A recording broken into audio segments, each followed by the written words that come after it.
Welcome to the Connectors podcast, the show that helps you build meaningful connections and transform your life. I'm your host, Quinten Sheriff, and I'm joined by my co-host, Jolyn Showalter. Do you want to reinvent yourself and grow your mindset? Do you want to make valuable connections and community and take your life and work to the next level? Then this podcast is for you. Join us as we explore the world of reinvention and uncover how it can lead to more meaningful connections. Good morning, Quinten. Good morning, Joe. How are you doing? Well, I would be better if I wasn't having all of these technical difficulties. Yeah, I hear. We've just spent like 20 minutes just trying to sort out the recording on Google because we were supposed to have had the Google workspace, but she's not playing nice today. Yeah, it seems every time Quinten and I are going to record each other, this happens. So we've been very fortunate when we've had a guest on the show that it has not so far. So far it's gone smoothly with the guest, which is great. Good. And talking about reaching out and making connections and organic growth. Tell us what today's topic is. What are we chatting about? Well, we're going to talk briefly about it, but it's just a very cool way to, I think, talk about connection. But slime mold is our Say topic. what? Slime mold.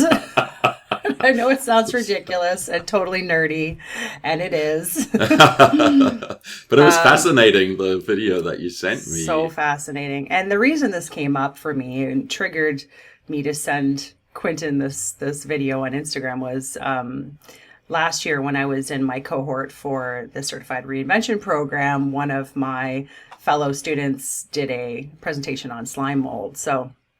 Or I think it was a group presentation. So the group did a presentation on that. And it was just so fascinating how it works. And it really just, for anyone who doesn't know what it is, I am going to read what it is because I will butcher it if I don't. So slime mold is a single-celled organism that can always find the shortest path through any maze or connect different arrangements of food sources in a very effective manner with minimum distances. So, for example, some engineers took this Tokyo rail system, and on the Tokyo rail system they spread it out on a map, and then they put little pieces of or flakes of oatmeal throughout all the stops of the Tokyo subway system, and then they let the slime mold kind of release to the first one, and then it's stemmed and connected to all of these little pieces of the flakes of oatmeal, of oats. And then it started to rearrange them in a more effective way. So by the end of it, they looked at it and it was similar to the way they had mapped the subway system, but it had created paths that were way more efficient than the paths that they had created for the system. So really cool way to show you how biomimicry works. Biomimicry is taking something in nature and it can translate into something that we use in our lives. Like, for example, something like Velcro, right? Velcro is taken from those the burrs that get stuck to you, right, out in the fields and that's where Velcro came from. So it's a similar type of thing. Gotcha. So we talked a lot about biomimicry in our reinvention program, and so it was just very interesting. And so I just thought, because we like talking about connection, it's just a neat way that it sort of crosses over into that. Yeah, totally. It was fascinating watching that video and watching the slime mold just sort of take over the map and grow and grow and grow and then reorient itself and redirect. I was like, that's kind of scary. Like, made me think of that 1960s horror movie, The Blob, where this green blob takes over the world. It just covers everything. It becomes like a parasite almost, right? Yeah. Yeah, I was thinking, thank goodness you don't want to eat human flesh. I don't know. It's just fascinating, really. Like, this idea of biomimicry and using evolutionary advantage, and then taking what we've seen in nature over millions of years and going, oh, wow, that's actually a perfect system or idea or result. Yeah, no, exactly. And it just gets me thinking too, like, I love, how we in life can follow these breadcrumbs in our own ways, right? Sometimes a breadcrumb can lead us to, or an oat flake in this instance, can lead us down one path, or it can lead us down another. And it's just this constant, I think, tweaking of our direction to see what fits best for us, right? Mm-hmm. And there's no one direction of our lives that fits for somebody else, just like these connections that were made might only work for that particular system, but might not work, elsewhere. Gotcha. So, so I just find it's really interesting to kind of think of things in that way and how we can connect them in our own lives. Mm-hmm. And you'd thought of some other ways of connecting them, right? Like we'd made a joke about slime molds and dating men, but you had something a little better. And what was it? I forget now. Do you remember? It kind of reminds me of this quote I heard the other day from Dr. Joe Dispenza, and I love him. If you don't listen to him, he's amazing. Teaches you how to build new neural pathways in your brain and your way of thinking and your habits. So he said, every time you learn something new, there's a physical change that takes place, and learning is making new connections. So even in your brain, when you learn something new, these new neural pathways, these new connectors are building together, or connecting together. And then that's something now that you've learned and is, They say in neuro... diversity? I was thinking neuro... Jesus. Neurobiology? Fuck, we're not scientists here. We're using big words. Damn We're it. using $10 words. $10 words. Yes, as our first Chris Kobaba would say. Yeah. No, what I was trying to get at is if you study the neural pathways in the brain, like through neurolinguistics, which is how language is created. So there's a saying that neurons that fire together wire together. So if you've got these neurons and you're speaking French, they're going to wire together. Or playing music, the more that you play that, the more that it becomes a natural pathway in your brain. Right, exactly. That's what I meant to say. It becomes more of a solidified natural pathway in your brain. You got it. Yeah.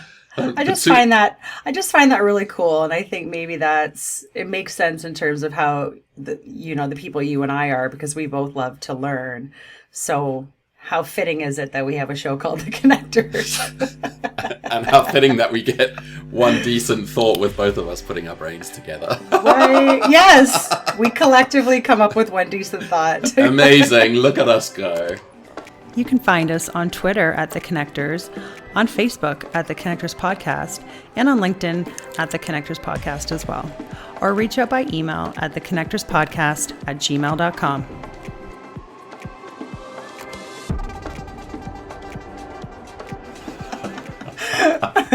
That's so funny. That's amazing. For example, I was going to use this as my fail for today, because I find there's these contradictions in connection as well. So as much as this podcast and what it's about and what it means to me is, it's part of my own personal growth, I think. And in me wanting to connect with other people, that's something I think I've always craved. Yet I still find parts of myself that find ways to disconnect from people. So, for example, I was talking to my aunt when I was visiting her on the weekend, and I was saying that I had been doing a lot more lately. I've been going to these events, and I've been going to networking things. I've been going into the office at work more often, and just getting out into the world. And I do find I'm surrounding myself with the right people. So I know I'm not drained from, people that are negative or anything. But I sometimes just want to recluse then after for a while. I get sort of or I get impatient when I'm in other environments. If I go to a store and I need to wait in line, I just start getting losing my patience and stuff, and it's just funny. So I have to just pay attention and have some awareness in the ways in which I also disconnect or reconnect So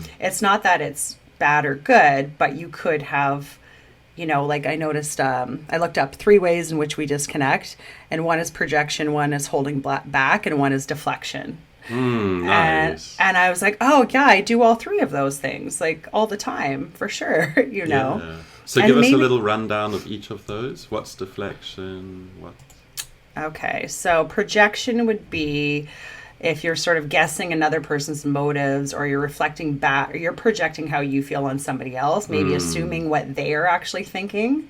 So you're kind of creating a story or making an assumption, right? Holding back would be, if you need to really express your needs or express your feelings or your thoughts, but you're holding that back because you, maybe you're like, it's a trauma response. You don't know how to get your voice heard, or you get tense, or maybe you get sweaty, or you have a reaction because you don't know how to express your feelings. And then deflection would be dismissing another person's like experience, or making a joke, or brushing things off. Maybe you're a little passive aggressive, etc., instead of actually trying to be a bit more compassionate, empathetic, that kind of thing. Interesting. Yeah, I can definitely see that I hold back a lot emotionally.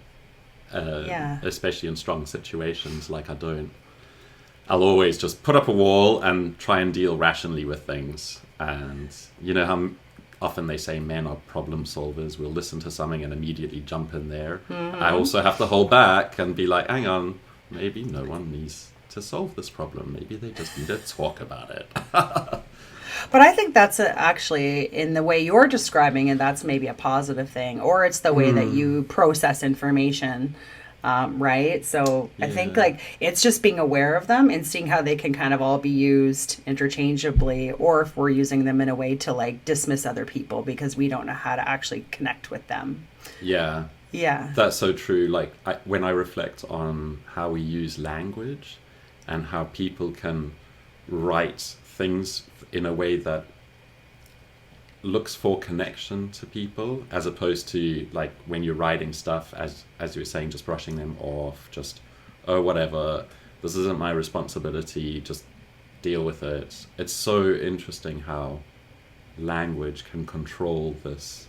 It's like the glue or the jackhammer to separate, It's so true. Oh, I like that. The glue or the jackhammer to separate. I agree. Language, it's being thoughtful in the way you're saying things to people is, and being present. It does take practice. I think if you grew up, and that's all based on your experience. And I don't want to just say if you grew up this way or that way, but truly it is, how you grew up, who you surrounded yourself with, maybe where you went to school. You might be more, if you're more academic, you're going to speak more in a certain way. If you were more cherished and loved, you're going to be spoken into a certain way. If you were belittled and shamed, you're going to project yourself in a certain way. So everybody is going to be different. So I think it's tuning into those cues with other people. And if we can take time to be a little bit more compassionate and listen, then, we might notice things we didn't notice before, and we might be able to respond a bit better than we did before. Yeah, I hear you. I think that's often why I do sort of just keep quiet and hang back in things like meetings or in groups. I'm definitely introverted, and I definitely sort of just sit and listen, and then maybe I'll mention 1 or 2 things. But yeah, I don't know. That's a good practice. That's a good practice, though. Simon Sinek always says that's practice being the last to speak. Because then you've heard everybody else's thoughts in the room, and you can form an opinion based on that, right? That's so interesting. That's a very that makes me think of ombudsman practices in Africa. An ombudsman is a mediator, a person in between of 2 different problems. Okay, here's our complaints department. Ombuds' complaints. Okay. Complaints, yeah. So the mediator in the middle of the company and the client. Yeah, exactly. And if you're going through if there's an issue and you're talking about it, like everyone speaks, and then the ombudsperson, the wise elder at the end, is the final one to speak and to give okay, this is what is going to happen. I heard this, I heard that, and we're going to do this. Yeah. So interesting, yeah. That is interesting. I think I'd like that job. Yeah. I think you'd be good observe. at that job. I'm very much of an observer, so I really like to just sort of watch what's going on and pay attention. Yeah. I hear you. And what's planned for the rest of the day? What am I going to do? Well, I pulled out all of my fun summer activity sports gear and stuff. So I pulled out my paddleboard, I pulled out my golf clubs, I've got the bike already and my helmet, so I'm just looking at it all this morning, and it's like, oh, what do I want to do later? So I think I might go for a bike ride, because I want to get use out of my new bike, and a little bit of work, a little bit of podcast stuff, and Cool. Probably cook something yummy. Yeah. It's a perfect afternoon. How about you? Gonna go for a little bike ride and then wander around a really nice little old neighborhood with my friend Kevin, and we'll grab a coffee or something on the way. Nice. And then, I don't know, cook something later tonight as well. Yeah. I like to, on the day before we start a week of work, I like to just get a bunch of stuff in the fridge, so I don't need to worry, and I just throw things together, leftovers and stuff. I don't mind eating leftovers. So you do a little meal prep, kind of? Yeah. Make big batches of something. I don't know, like a rice, and roast a whole bunch of veggies, and then I can deal with that. Yeah, I'm the same. I like leftovers. Some people don't, but no, I like them. Yeah, stir-fry rice is so easy. It's such a good go-to. So in today's episode, we talked about the fascinating world of slime molds, biomimicry, and how we can use these as elements of connection and disconnection. What else did we go through, Jo? The 3 ways in which we disconnect, so projection, holding back, deflection. Well, thank you for joining us, dear listener. Please do reach out on social media. We are available on every good podcast hosting platform out there. All you need to do is click the Linktree link that's going to be below in the post. Please like, subscribe, and share this with your friends. Come along for the journey and let's connect.